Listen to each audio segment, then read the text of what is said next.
नमस्कार, मैं गीता। आप देख रहे हैं खबर हिंदुस्तान। तो चलिए नजर डालते हैं अब तक की खबरों पर। कोरोना के वेरिएंट को देखते हुए डब्ल्यूएचओ ने कहा टाले क्रिसमस का जश्न और करे छुट्टियां कैंसिल। ओमिक्रॉन के तेजी से बढ़ते संक्रमण को मद्देनजर रखते हुए डब्ल्यूएचओ ने लोगों से अपनी छुट्टियों की कुछ योजनाओं को रद्द करने की अपील की है, जिससे सार्वजनिक स्वास्थ्य की रक्षा की जा सके। इस दौरान डब्ल्यूएचओ प्रमुख ने कहा कि कार्यक्रम रद्द करना जिंदगी को खतरे में डालने से बेहतर है। अब कठिन फैसले लेने होंगे। इसका मतलब है कि कुछ मामलों में समारोह के आयोजनों को रद्द किया जाए या तारीख आगे बढ़ाई जाए। रूस के राष्ट्रपति पुतिन से प्रधानमंत्री नरेंद्र मोदी ने बातचीत की। बता दें कि पीएम ने ट्वीट के जरिए इसकी जानकारी दी। उन्होंने ट्वीट में कहा कि मैंने मित्र राष्ट्रपति पुतिन से हाल में ही उनकी भारत यात्रा के दौरान हुई चर्चा पर कार्रवाई के लिए बात की। हम फर्टिलाइजर्स की सप्लाई समेत भारत रूस सहयोग बढ़ाने के लिए आगे के रास्ते पर सहमत हुए हैं। हमने हाल के अंतर्राष्ट्रीय घटनाक्रमों पर भी बातचीत की। पाकिस्तान से तनाव के बीच पंजाब में S-400 एयर डिफेंस सिस्टम किए गए तैनात। भारत में हवाई हमले के खतरे को देखते हुए अपना पहला एयर डिफेंस सिस्टम पंजाब में तैनात किया है। कॉपी खरीद घोटाले में बिहार के मगध यूनिवर्सिटी के 4 अधिकारी गिरफ्तार। मगध यूनिवर्सिटी में हुए कॉपी खरीद घोटाले में स्पेशल विजिलेंस यूनिट ने बड़ी कार्रवाई की है।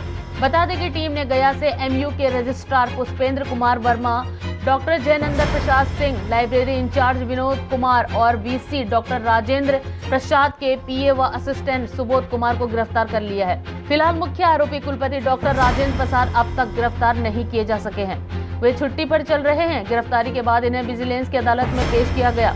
आय से अधिक संपत्ति के मामले में डॉक्टर राजेंद्र प्रसाद के ठिकानों पर एसवीयू ने छापेमारी कर करोड़ों की चल अचल संपत्ति का खुलासा किया था और उससे संबंधित दस्तावेज जब्त किए थे।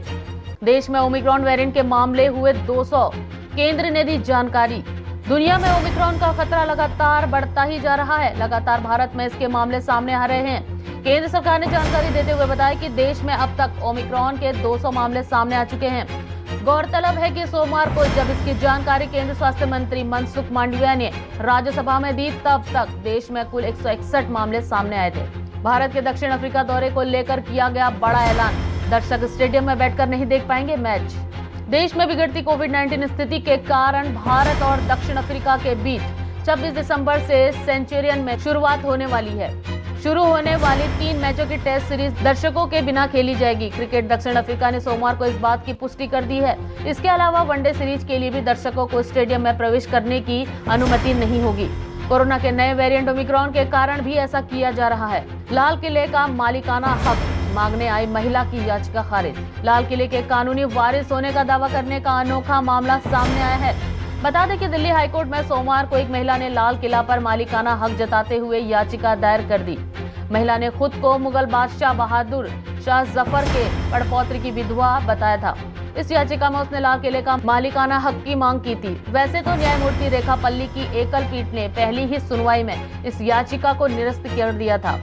याचिकाकर्ता सुल्ताना बेगम ने कहा कि वह बहादुर शाह जफर के पड़पौत्र मिर्जा मोहम्मद बेदार बख्त की पत्नी है।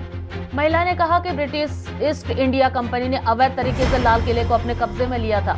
इस याचिका को खारिज करते हुए कोर्ट ने कहा कि 150 सालों के बाद इस तरह के दावे का औचित्य नहीं। राजस्थान के निमराना स्थित इलेक्ट्रॉनिक कंपनी में लगी भीषण आग।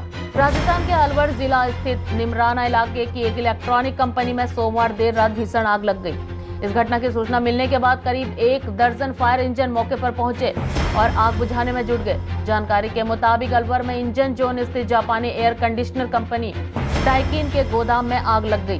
बता दें कि यह कंपनी इलेक्ट्रॉनिक सामानों का निर्माण करती है। फिलहाल आग लगने के कारणों का पता नहीं चल पाया है। स्वतंत्र देव सिंह ने कहा मोदी योगी गरीबों के सच्चे मददगार।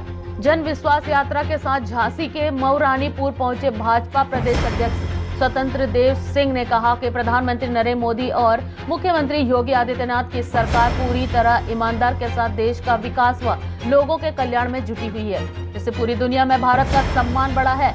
इसके साथ ही स्वतंत्रता देव सेन ने आने वाले चुनाव में भाजपा को जिताने की अपील करते हुए कहा कि आपके एक एक वोट से बनने वाली भाजपा की सरकार देश प्रदेश की तस्वीर बदल सकती है।